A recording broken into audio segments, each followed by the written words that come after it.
against my phone. I did too. All right. Pretty sure we're live. Hello, everyone. If we are live, welcome to Meet the Masters. Tim Watson, joined by Master Aaron Watson, and we are joined by Master Annaliza Setyanto. Hello, ma'am.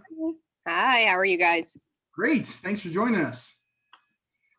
Thanks for taking some time out of your busy, I was going to say afternoon, but it sounds like all day. Thanks for having me. Kenji, I love you, but I need you to go in the other room. Always got to be a kid that interrupts. That's right. So tell us about a day in the life of Legacy Martial Arts right now. What do you got going? A day in the life. I wake up, I shower, I come to karate, and I'm here all day. I eat breakfast here, I eat lunch here, I eat my snack here. I teach karate all night long, and then I go home and eat dinner and fall asleep. Monday through Friday. You didn't mention homeschooling in there. Yes. So, yeah. So usually while I'm working on the computer, the kids are either in the same room or at the same table doing schoolwork. So I'm trying to multitask with business operations and mathematical equations. Superwoman. I don't know. It's just doing. Right. It's just life nowadays. Expected at this point, I guess. So, yeah. Talk to us. Talk about the things that have been going on at Legacy Martial Arts in the past year. I know there's been a lot. Maybe talk about like from December to January, all the stuff that you've had going on. Sure. So, I mean, what's today? Today's the 12th. Yep. So this was like 2 days before, last day before, COVID happened, right? So everybody was shut down on Friday the 13th last year. But since then, we have been working on moving our school. So even though we were shut down and changed from in-person classes to Zoom and Facebook Lives and online training and all this crazy digital formats, we secured a new facility for our studio, and we started moving in December. So from December to January, we managed to move in 1 month. It was rather hectic.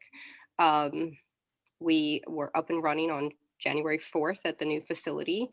There are still a couple rooms that are just full of boxes that we haven't unpacked yet.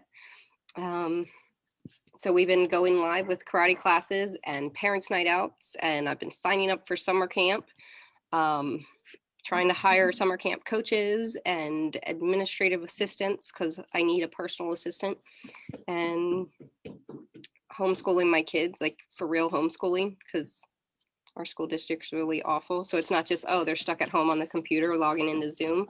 Like, no, I got to come up with a lesson plan. So yeah, that's what we've been doing the last 2 or 3 months. So we're kind of starting to get situated, but it's about 10 to 11 hour days every day of the week. And then meetings on the weekend for association functions or committees or whatever.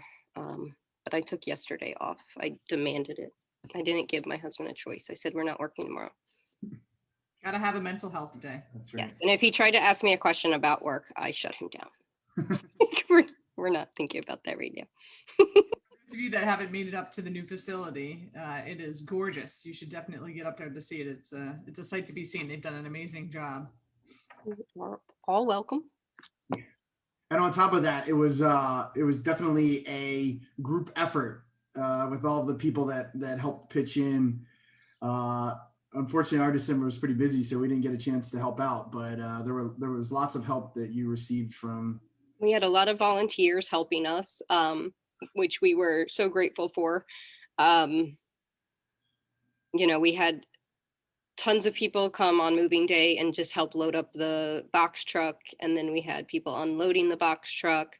I had a whole work crew of people helping us lay down the mats and, get it set up to look like a karate school so that on Monday morning or Monday evening, we could teach lessons. It was literally like the last wire as we were setting stuff out and putting things into place. And there would have been no way that we could have moved in 1 month if it hadn't been for everybody that helped out. Like, we'd still be working on it. And that's Yeah. when you said that about working up to the wire, I forgot that you guys were also shut down. You were reopening for in-person classes, right? And opening the new place. Correct. Yeah. So Pennsylvania shut us down like mid-December. And so, I mean, it was a blessing in disguise because our staff could facilitate the Zoom lessons while we finished packing or painting or tearing down walls or, whatever we had to do, while they were doing all the karate lessons. So that helped. Immensely.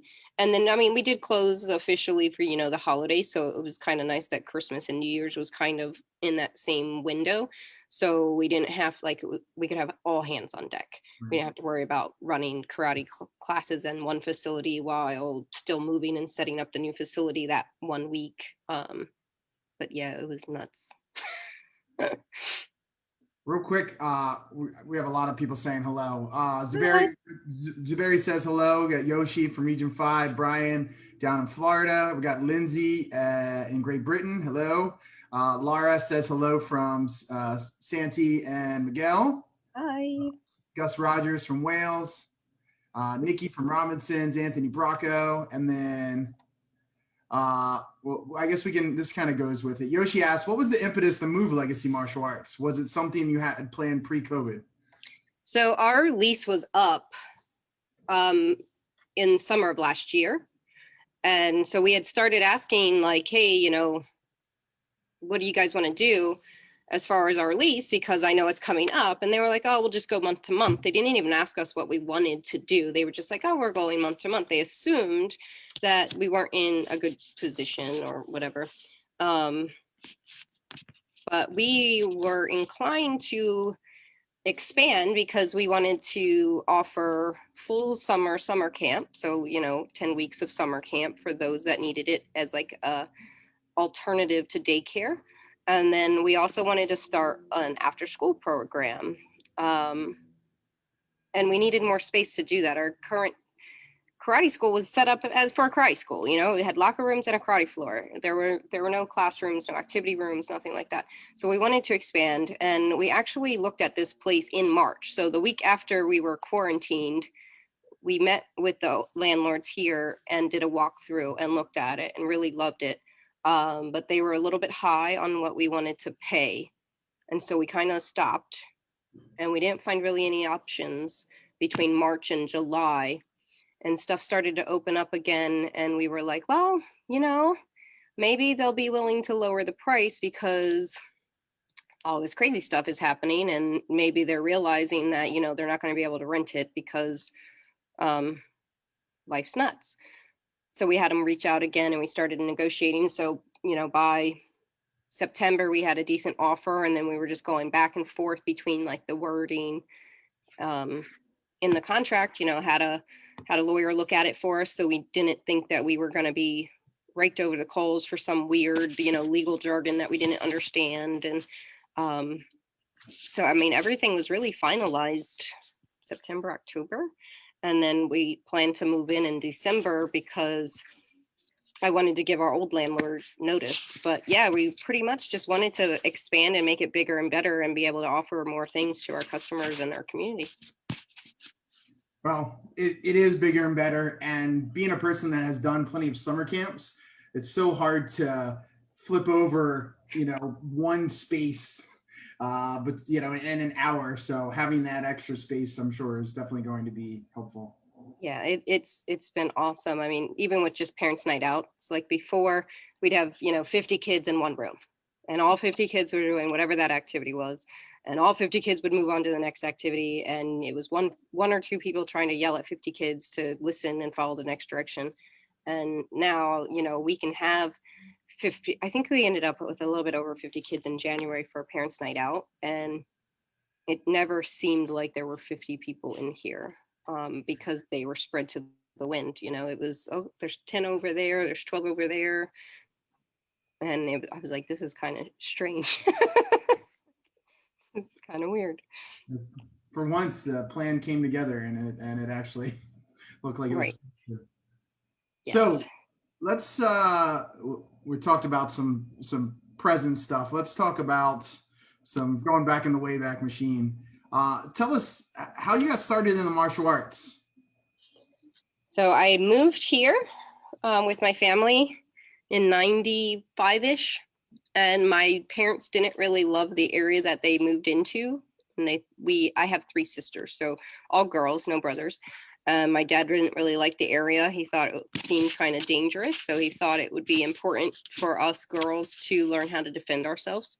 And there was a karate school like a mile away from our apartment complex, and he signed us up in March of 95.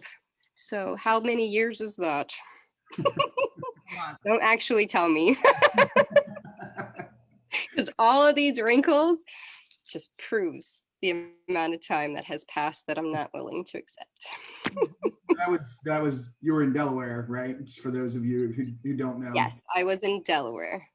My dad had just left the Navy, so we had just moved here so he could work at PSE&G power plant and no longer travel around the states. And where were you prior to Delaware? We were in Georgia before Delaware. Gotcha. But I have lived everywhere. So you got your start. Tell us about you got your start actually in Taekwondo, right? Correct. So it was in ATA. My instructor was Mr. Appenzeller, and he was yeah, say that name 3 times fast. It was a Taekwondo school. He was starting a family and he wanted to sell his school. At some point in time, I would say I was probably like 2 years into my training, maybe. And he was going to sell it to Mr. Stewart, who owned a school on Kirkwood Highway, same association. And I don't remember why, but it fell through. You know, I was a kid, you don't pay attention to stuff like that. But it fell through. And so instead of that school staying open, Mr. Stewart offered to take all of us, but we had to traverse, you know, a little bit further down to Kirkwood Highway. And I continued training there. But my littlest sister and my oldest sister at that point decided to quit. So they didn't make it. They didn't make it through the transition. It was just me and my younger sister that kept going after he lost his school. So I trained there, got my 3rd degree black belt in 2001, maybe. Yeah, and you know, I've been doing it ever since. I've been, you know, your leader in training on the floor, your SWAT helper, your leadership helper. I was a karate rat. I was at the school 6 days a week. When I could, as soon as I got out of school, I was dropped off at the karate school. And honestly, there were nights where my instructor would drive me home because my mom wouldn't want to come get me, and it was like 9:30 at night. Yeah, so I have been in the dojang. What was the appeal? Because how old were you there? Obviously teen, 15, 16. What was the appeal of being there every night? Why'd you love the martial arts so much? I've always been a feisty person. I've always been a very confident person, or outwardly confident at least. I never took anybody's crap. And even though I was a small person, I liked doing karate because it didn't matter that you were small. You could still excel at it. You could still do a good job. It wasn't a stereotype. Like, I can't play basketball, I'm short. And like there were some things that it was just not like, I love doing sports. I love playing them for fun, but I never got into them as far as like teams and stuff like that went. But like karate was my thing. You know, it came to me easily and naturally, and I just loved doing it. I loved, back then I was really competitive, and I liked that because it was about like me. It wasn't about like a team having to work together. Like I could encourage my friends and my fellow classmates, but in the end it was like, am I doing what I got to do for myself to become better? So I enjoyed that. Cool. That's awesome. How did you transition over to Master Godwin then? So, I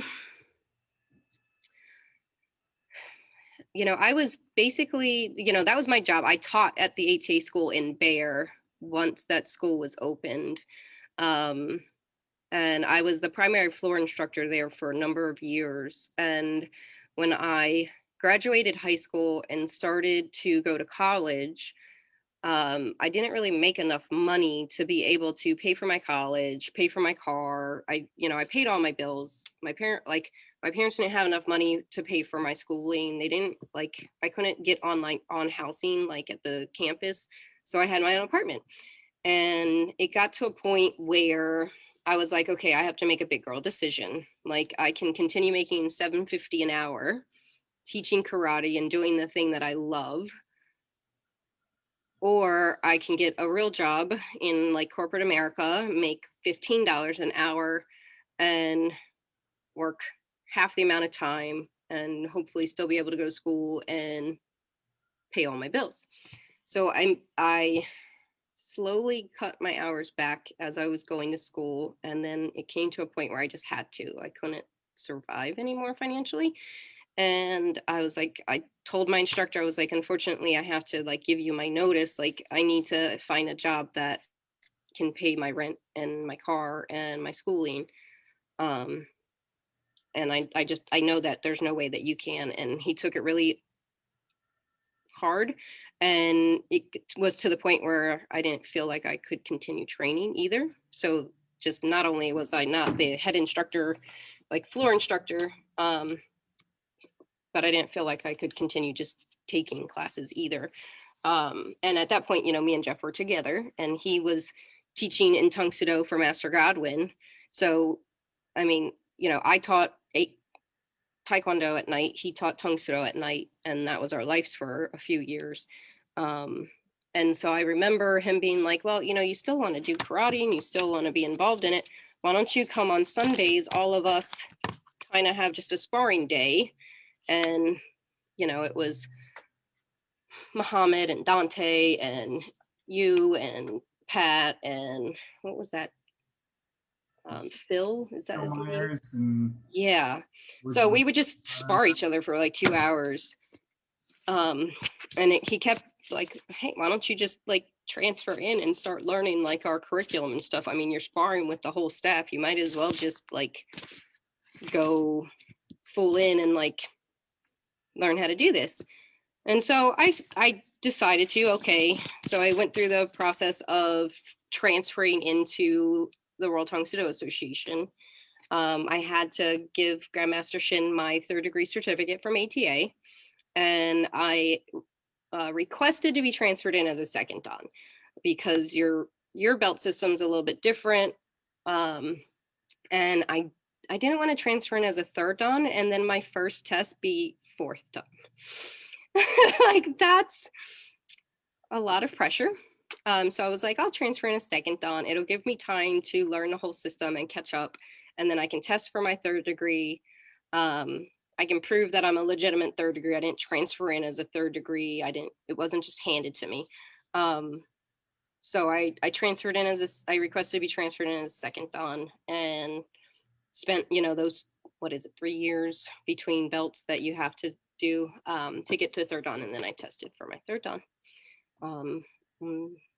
Yeah. And in that you also got you got a Dan number. And then yes. So this is if Master Fletcher watches this, he stole my Dan number. So when I transferred in, I was given a certificate and a belt and a Dan number. I don't know how that process worked, but I was given one. And then a couple months later, they go, I'm sorry, but the person whose Dan number that belonged to came back. They were inactive or something, and they came back. So they need their Dan number back. And they gave me a different Dan number, which was like 9 digits higher. So at a leadership class, they make us line up by rank, by Dan number. So I'm lining up and I line up next to him because they were calling it out. And I go, Master Fletcher, you're the one that stole my or he wasn't Master Fletcher at the time, but I was like, you're the one that stole my belt. Like, you made me give my belt up. And apparently we had just both transferred in at the same time. And there was a administrative error. I don't know. So I always give him a hard time that he stole my belt because we apparently transferred in at the same point in time and they were processing both of ours at the same time. So he has 2-1 and I have 2-9 now. So I always thought that was a funny story. I think I learned that at Master's Clinic. Him and I were talking, and I had known that that had happened, but I didn't know who it was. I was like, same thing. You're the guy. oh, I totally called him out too, and I didn't have too much interaction with him, but I'm like, you're who took the belt. You're the reason I had to give up my certificate and my belt because you have it. He's like, what? And then I had to explain to him.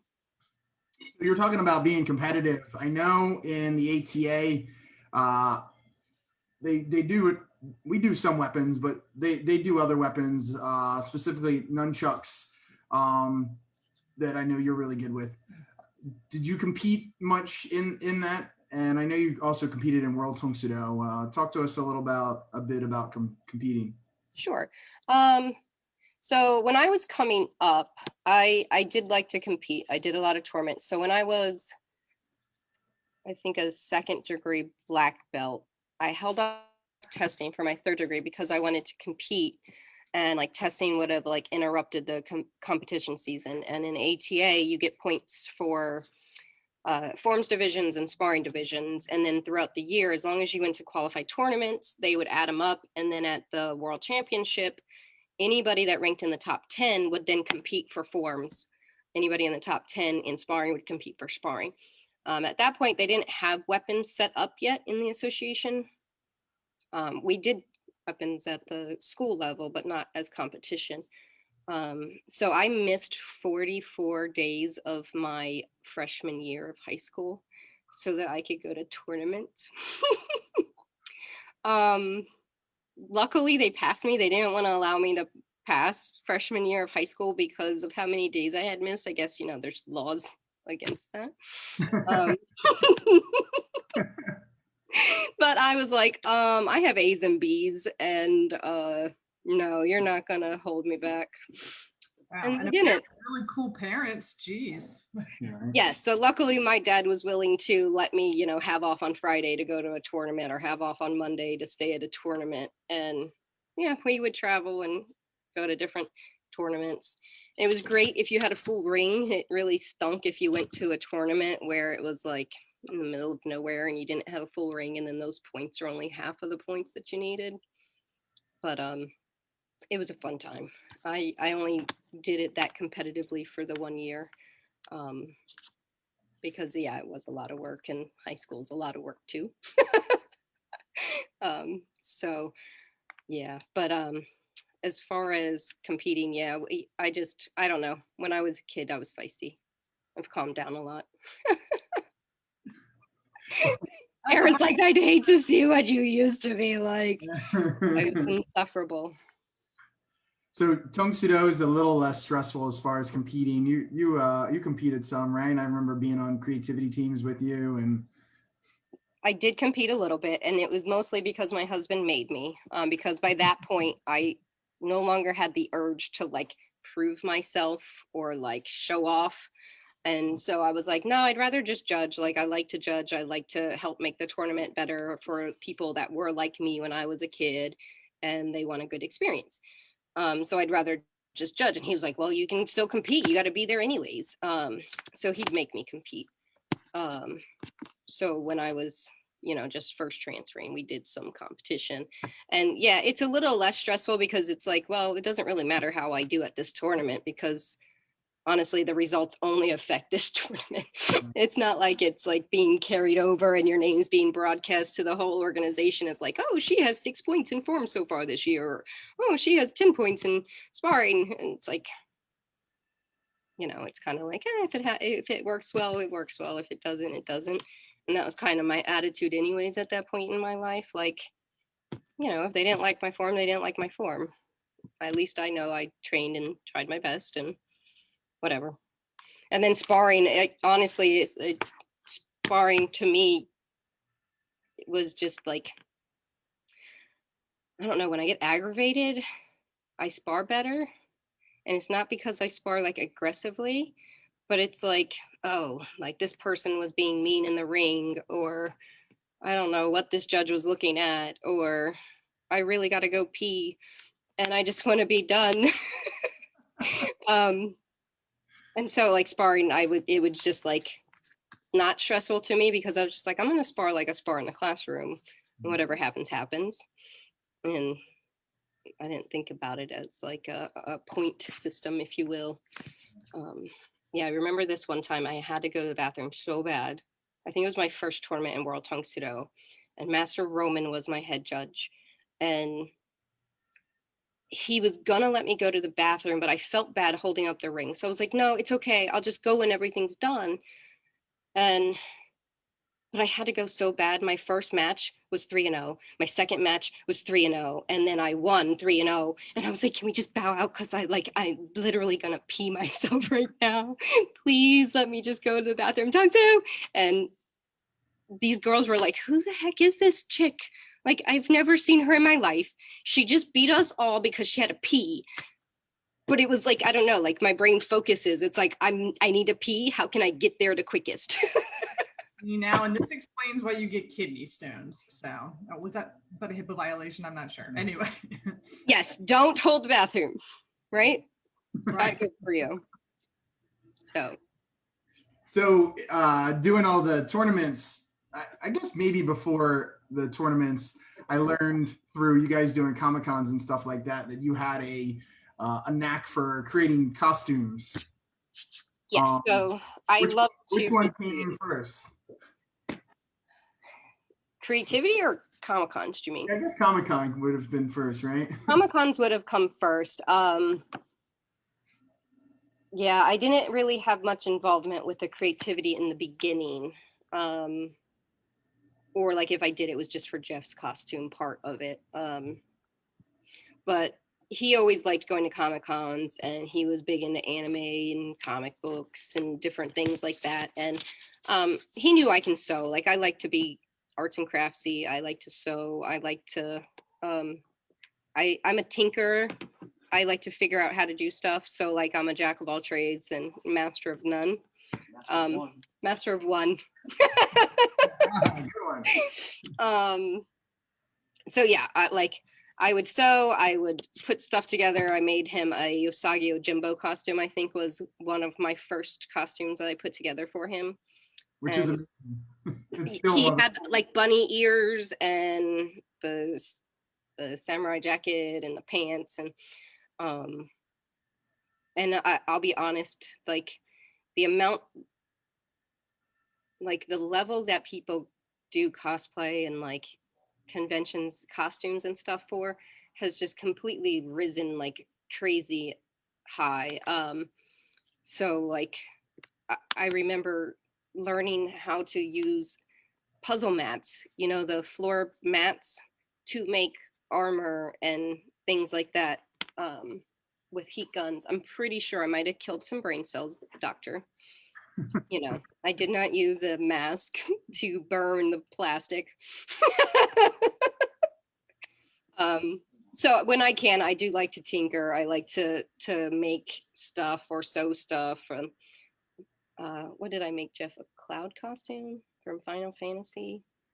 You had that awesome Electra. You were Electra one time. That was pretty awesome. I was Electra one time. That was pretty cool. The best thing that ever happened, this little girl came up in an Electra costume that year, and the movie had just come out, and it was awful. And she thought I was the real Electra. And she was like, I love your movie. And she was all of like 5 years old. And I'm like, what parent let their 5-year-old watch Electra? But like, okay, like this little girl is adorable. Let's get a picture. But yeah, it was an autograph.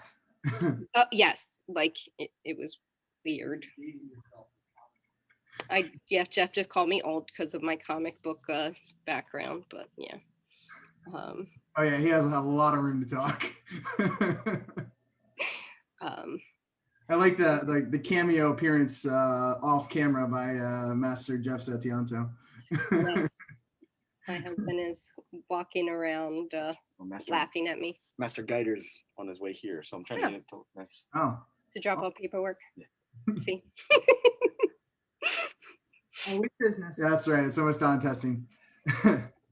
So going back to joining World Tang Soo Do, I think one of the first times I remember you at an event was probably Black Belt Camp. Do you recall a memory of meeting, some of the masters, specifically like Grandmaster Shin? I do.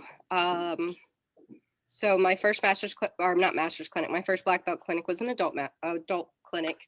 And back then, like if I didn't eat before I worked out, or like if I didn't eat right when I woke up, like I'd get real shaky and real nauseous. And it would be really bad. And I remember waking up for Saturday morning drum class. And and by the way, they were like, okay, like you've only been in the association like 2 months. I'm going to teach you a couple forms that we think you'll need for Black Belt Camp. You're going to have to learn Basai, because they always do Basai to the drum. So I spent all this time learning Basai. And just FYI, we did not do Basai. We did Nahachi Chodan. I'd never seen it in my life yet. I remember that year. I knew it by the end of drum class. And I felt bad because I was the one that was a split second behind everybody else, because I was literally following along. But that morning I hadn't eaten and I wasn't feeling good. And we were waiting to get up in the gym. And it was like you had to go upstairs. And it was in this like wooden basketball gym. It was like in the roof. And there was a vending machine. So I got some animal crackers in hopes that I would start to not feel sick to my stomach. And it never went away. And Master Britt was standing like around the perimeter. And I was like, I'm going to throw up. Where should I throw up? And Grandmaster Shin hadn't come in yet. And like everybody's like sitting like lined up on the floor, like waiting for Grandmaster Shin to come in so we could bow to him. And so I just ran to the closest trash can thinking like, okay, well, I don't want to throw up on the floor where everybody's about to do forms. Like, let me get to the trash can. So I get to the trash can, like, and Master Britt's like, you can't throw up there. And I'm like, like, where should I throw up? Like, what options do I have here, sir? So he's like, you got to go throw up in the bathroom. And I'm like, trying not to spew my vomit on him. And so he like pointed me to the bathroom, which is exactly where Grandmaster Shin was coming up at the time. So I'm like running into the bathroom and like, it was a remember. Yeah. But you made it to the bathroom, hopefully. Yes, I did. I made it to the bathroom. Yeah. It's gross. The most unique Meet Grandmaster Shin memory we've had so far on these things. We are also learning a lot about your bodily functions today. You know, I got to pee all time. I'm going to vomit. I got kidney stones. What else do you want to know? Just to add to the mix, the cat is in here terrorizing us. It's like she hears your voice. I told you, she just wants to kill me. For fun fact, Master S is also allergic to cats. She senses your presence. And Master Watson's cat loves to torment me. She will not touch anybody else in the household. There could be 25 people there and she'll come up to me, the one person that can't be near her. A couple of comments. Master Bobby Nelson says, tournament bladder, it's a real problem. Yeah, you're like hydrating, you're waiting for your turn, and then all of a sudden you're like, while we're, What is this? oh, it must be Vince Jackson said the Chirrut Imwe you did was awesome. Oh, I forgot about that one. Yes, my husband wanted to be Chirrut from Star Wars, that one movie, and he needed it to be as authentic as possible. And I remember him looking at me crazy because the little pouch that like goes on his belt that had like things, it was a medicine box from dog's medication and a salt and pepper shaker from the dollar store, you know, like those crystal like one-piece settings. It was that, plus like random nuts and bolts that I had around the house. One of those bendy straws, like I needed something that looked like the center of a bendy straw. So I had like, he was like, I don't see it. And then I spray painted it and I like doctored it up and he was like, okay.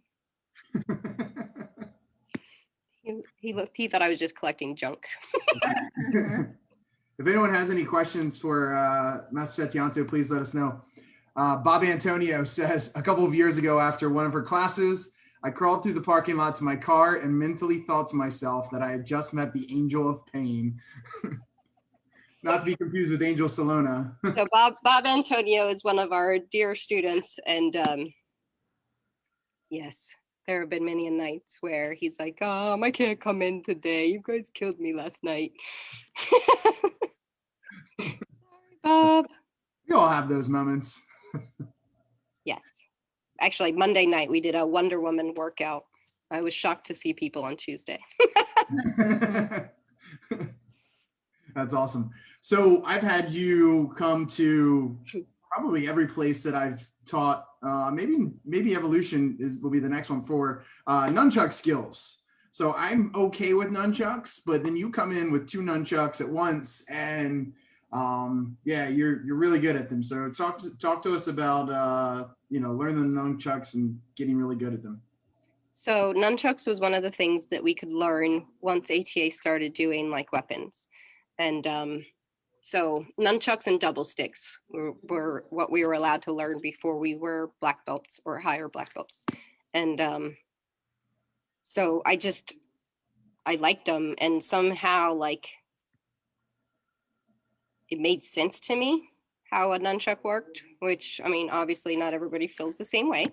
And I would just walk around my house doing nunchucks. My mom hated it. We had a little apartment and there was just a little like walkway between the counter of the kitchen and the back of the sofa. And then it was the back of the dining room table and the wall. And I would just walk up and down doing all of my like single nunchucks and then my double nunchucks. And I always just, because I liked it, I'd be like, I wonder if I could do this with it. And I wonder if I can do that. So I've probably been doing them since I was 13, 14. And I wish I had as much creativity as I used to have, because I would love to learn some like new things. Because I feel like I'm sticking with all the same stuff that I already know. But I just like them. I think they're cool. I think they're fun. I don't think I'd ever use them in an actual fight. Or you just walk around with nunchucks everywhere? Well, like your lanyard, you could use as a nunchuck. A friend of mine bought me a pin set that was a nunchuck. I can make do, but yeah, like you don't typically walk around with nunchucks, but I just love them. I thought they were fun. You can do a lot with them. They're versatile. And then like double sticks and single sticks was the second weapon that we were allowed to do in Taekwondo, and I like that just because of its practicality. So I always enjoyed doing like the combinations and the different things like that.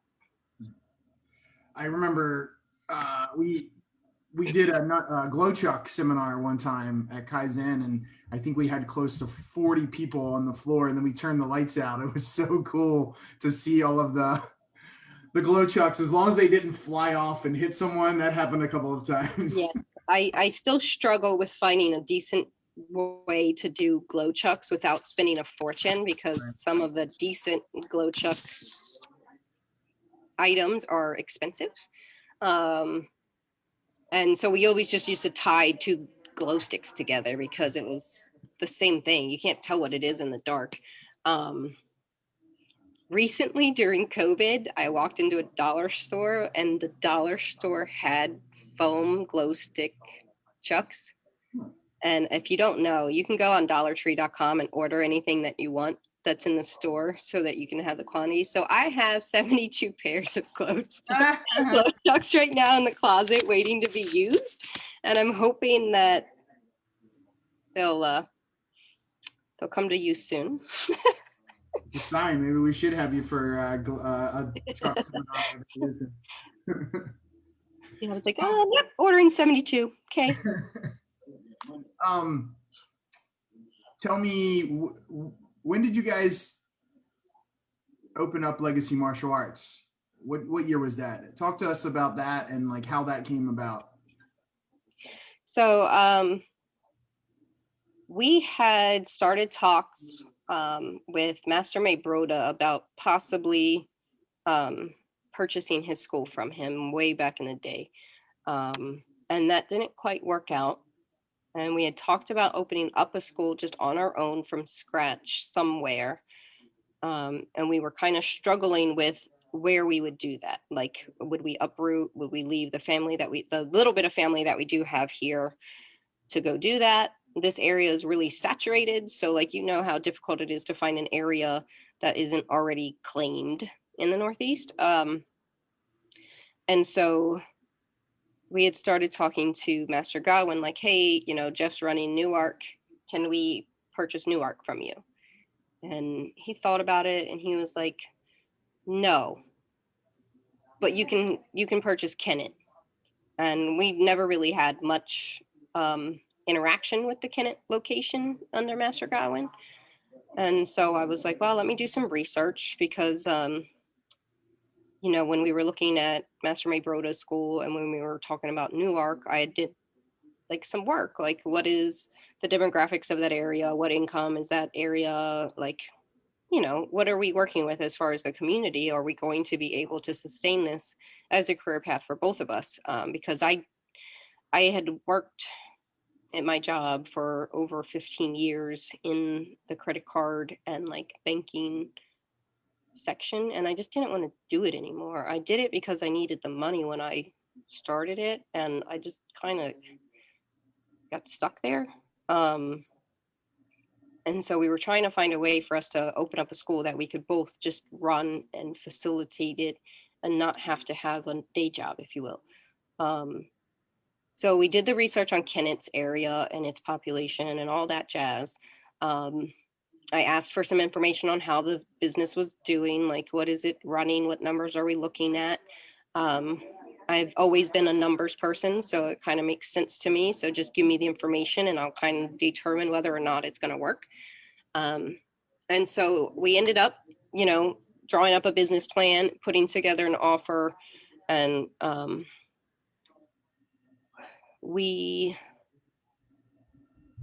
I guess it took a couple months to get like the banks and stuff to give us a loan to purchase it. But in March, I think, is when we actually got our federal EIN number for Legacy Martial Arts. So the official start date of Legacy was March of 2015. And then in July, we started to transition the instructors. So it was Matt Brown at the time and Jim Irwin, even though Kennett had gone through a lot of instructors. So you guys were there. Master Waters was there. Master Kloss was there.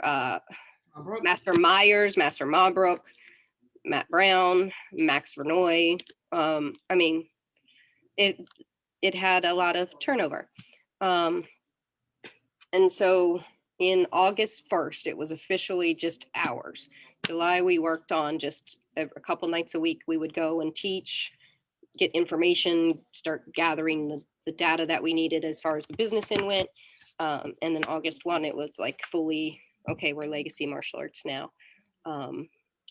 And we decided from day one to be very open and honest with our customers. Like, hey, we want this to be a Legacy family. We want to hear what you're concerned about in this, transition from Korean martial arts to Legacy martial arts. And if you have any questions, let us know. And we kind of introduced ourselves. We gave them our personal story. We kind of answered some of the questions that we assumed would be like the main concerns right off the get-go. And honestly, we were expecting a lot of pushback and we didn't really receive it. There were some great questions, but none of them were negative, and none of them had a negative answer either. So like if somebody was concerned this program was going to be going away, that program wasn't in plans to go away. If they were worried about, is the schedule going to change? No, the schedule is not going to change. like, are we still part of the association? Yes, you are. So it was very easy, and it was great. The transition happened better than I could have hoped for, considering, we really only had 1 month to introduce ourselves to the students before the previous instructors, moved on. Yeah, I remember having lots of talks with Jeff leading up to that, and honestly, I never had any doubts or worries with you guys transitioning over because you're both excellent martial artists and instructors, and anyone would be lucky to have you as teachers. So, Yeah. flash forward to last weekend, we got a chance to come up to your Don test and sit on the panel and see the new place, but also get to see some of your younger instructors in action. And it was really impressive. I knew a lot of them as very young kids, and to see them as grown men. Some of them were probably like dragon belts, I guess, when you were here. I mean, honestly, I still think it's crazy for me because even though it's our 6th year, like kids grow up so fast, and even though I've been doing this and teaching since I was 15, you've seen a lot of kids grow up, and become adults and have their own families and have their own kids, and these the helpers that we have are amazing, and they've grown up a lot, and it's really weird to look back at like some of them, like, you used to be this tall and now I have to look up to you. Even just over the 8 months that we've been in quarantine and COVID, it's like, who are you? Yeah, right. Where did you come from? You're not the little boy that I remember in February of last year. So they're fantastic. They're doing great. We couldn't be happier. What was it? Ben Weaver impressed you with the Yeah, Newton's. apparently you're teaching them physics too. I mean, I busted out the students could actually answer what Newton's third law was. Well, some good kids up there. The science is not coming from me. Speaking of growing good kids, you've got 2 kids that train in the martial arts as well, correct? Yes, my son Kenji is a black belt. Took a lot of effort to get him there. He has 2 stubborn parents, and he is also stubborn. He will be testing for his 2nd degree in the fall, and my daughter is testing for her black belt in the fall. It's quite scary, honestly. Like, yeah. Yeah, so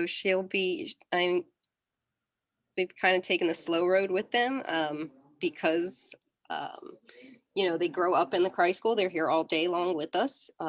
So we don't want to over push them, but they don't really have a choice. Like, this is the family business. If I owned a farm, guess what? You'd be shoveling poop at 5 a.m. So until you're an adult and you pay your own rent and your own grocery bills, like, you'll be doing this until then. Whether you do this as an adult or not, that's on you. But like, until you can take care of yourself financially, this is where you're at. So my son is starting to realize that he needs to take this seriously before he can test for his 2nd degree black belt. It helps that your daughter is a lot more motivated, and on the outside, I don't know if this is true, on the outside it looks as though she's very self-driven and challenges herself. Depends on the day. And I'm sure my kids are very, you will do this. Yeah.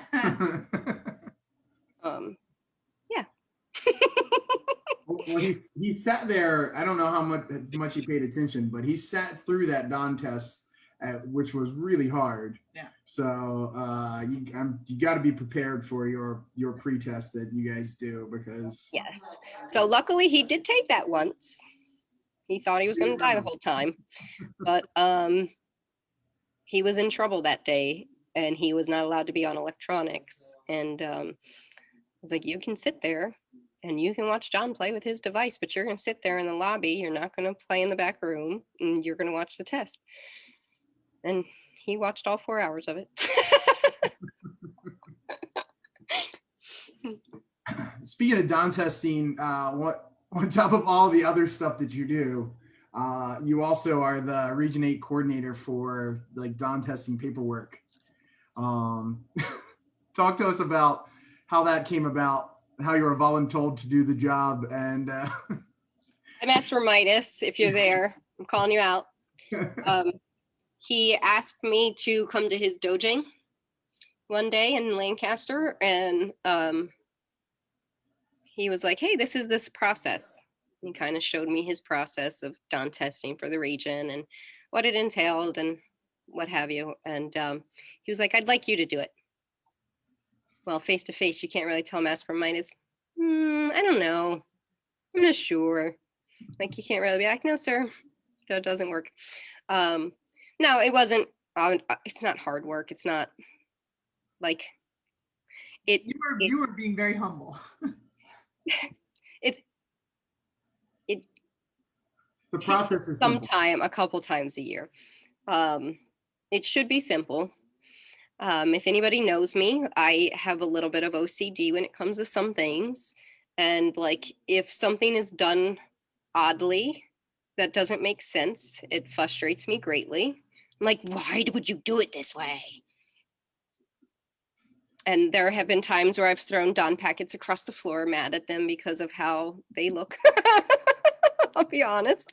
My husband will not sit with me when I'm working on the Don packets. I usually try to do them when I'm alone.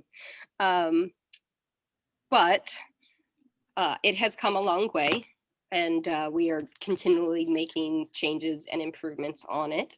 And hopefully it will get to a point where anybody can do it. Like, you can just pick it up and, oh, you're she's sick this week. Can you do this? Now it's a little bit more work because we're separating them between different locations, and instead of just finding judges for the one place and like everybody's there, and if that one judge that you assigned didn't show up, there's like 10 others to choose from. We don't have that privilege right now. So there is some anxiety the night before that like an instructor didn't get the memo and fails to show up to the site that he's supposed to show up to or she's supposed to show up to. And there's a little bit of anxiety that like, if somebody's name wasn't printed on the grading sheet at that location, but they should have been, can I get it fixed before the test or before they even know that there was an issue? So there's a little bit extra like double checking, but As an instructor, I'm always relieved that Don testing is over. I'm sure yours like tenfold. And just popping up on the grid, Master K said, who has the best Don packets and why do we? You're so funny. If he messes with you, just step on his foot. I'll be honest, like the thing that I hate is when I open up a packet and everything falls out. Like, I don't know what your people look like, so I can't put those pictures back with the right paperwork. And I'm like guessing, like, yeah, they look like they're 40 and a male. I guess they go with this one. And yeah, they look like they're 12 and a girl. You look like a Jennifer. You look like a Jennifer. And then I gotta like, yeah, that's always fun. Clips people. Envelopes, paper clips. Yeah. Master Robinson put his in a baggie so I can even see what's in it. It's like see-through envelope. It's like, yeah. Seems like Master Robinson would have a baggie system. I'm not surprised. So what do you think is your favorite martial arts memory? Oh, that's a hard one. I don't know. You can take 10 seconds and think about it. Favorite martial arts memory. Remember. Oh. I don't know. We can start easier. What's your favorite demo that you did out of all the demos we Favorite did? demo. Okay. So the favorite form that we ever did in a demo was the umbrella form. I thought that was really cool because it had sound effects. So I liked that form that we did. Do you remember making that form? I remember the hours that we spent making up that form. Yeah, and honestly, I don't even know if I could do it today. I know, we gotta find video of that. Yeah, maybe It's recreate it. It's not great, Um, but it's out there. I really liked the Monkey King demo that we did because I liked how I got to do the painting of their faces. I did not like the workshop that I had to do to make the rest of the costumes, but like painting the monkey faces for the Monkey King was a lot of fun. I think It my was favorite costume of yours was the Baroness. the which one? The Baroness for G.I. Joe. Oh, yes, I was pregnant. Remember that? I was pregnant with a pleather corset over a long sleeve shirt with leather pants, and I just got to have my normal face on. And I pushed a button. So I came out, I pushed a button, and I went back and I held a gun and I stood with an attitude. I don't think anybody knew I was pregnant. Just probably like thinking she's being lazy. She didn't do anything in this demo. So I'm trying to think of memories. How about your master's promotion? Was that one of those highlight memories? It was. I did. So I don't know about you, but when I was a kid, I always just wanted to have my own school. I never wanted to be a master. And that might have been because my original instructors weren't masters when I was coming up. They were just instructors. And like, um, you know, one of my original instructors didn't get their masters until after I left. And then my other original instructor, when the school got closed and we transferred, he didn't get his master's until after I left. So master's was never a thought of mine or an aspiration or a dream. I just wanted to have my own school. And so for me, I feel like it was more memorable for me to be able to say that I had my own school than receiving my master's. Now, I totally appreciate the opportunity to get my master's and to be a master. And I mean, it was a great experience, master's clinic and being around all those people. So like, if you love Black Belt Clinic and the feel of camaraderie and like friendships and brotherhood, master's clinic's like 100 times that, right? Master's clinic was difficult for me. I had a huge kidney infection my second year. I think it was my second year. Because I have kidney stones and I ignore the pain and I just deal with it. I think it'll eventually go away. Well, I had let it turn into a kidney infection. And the week before, Master Watson had to bail me out of the hospital, like literally, because I wasn't supposed to leave. And I was bartering with the doctor, like, if you need to put a stent in, can you put a stent in today? I'll come back on Wednesday. You can take it out. And then I'll come back on Monday next week and you can put it back in. And he looked at me like I was crazy and said, I'll be right back, and just left. Just left. Luckily, I didn't need a stent, but I was on a lot of medication that year and it was rough. This is your favorite martial arts memory? Where did this No, it spiraled. It got I Master Gawain. I got distracted. I remember when I got a. It always comes back to bodily fluids again. That's hilarious. Yeah. So. Here we go. Muhammad's gonna help us out, maybe. Okay, Muhammad, hook me up. You bring it back to something meaningful to end the interview. What friendship or bond did you create that you didn't think you would through martial arts? Not the one where you married your hubby. Oh, wow. Bond or friendship did I create through martial arts? That you didn't think you. I didn't think. Didn't think you would. It's getting deep. I know. We're gonna have to ask him this question when we talk to him next. Walking in the Grand Canyon. What relationship did I not expect? I'll be honest. Again, I never really expected to do much. I'll be honest. Like I'm nondescript. I don't need like the highlight. I don't need to feel important. I don't need to be a show off or whatever. And I don't think I'd ever have thought that I would be here to help other people open karate schools and answer questions. There'll be people that reach out to me, hey, how do you do this or how do you do that? And I don't know them. And I'll Google Meet with them and, show them my laptop and walk them through whatever question they have.